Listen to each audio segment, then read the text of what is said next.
Everyone, this is Anwesha. Welcome to Anwesha lifestyle. এই video ক্লিপটা অনেকদিন আগে তোলা ছিল। আজকের এই ভিডিওটা তোমাদের সাথে শেয়ার করলাম। আমি গিয়েছিলাম ঘুরতে জয়ন্তী পাহাড়ে আমার ফ্যামিলির সাথে।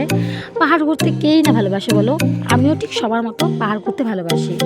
সেদিন কিন্তু খুব হাওয়া দিচ্ছিল, কিন্তু ওয়েদারটা খুব সুন্দর ছিল। ঠিক আছে, তো চলো সবাই ভিডিওটা শেষ পর্যন্ত দেখতে থাকো, আর ভালো লাগলে ভিডিওটাতে লাইক করে দিও।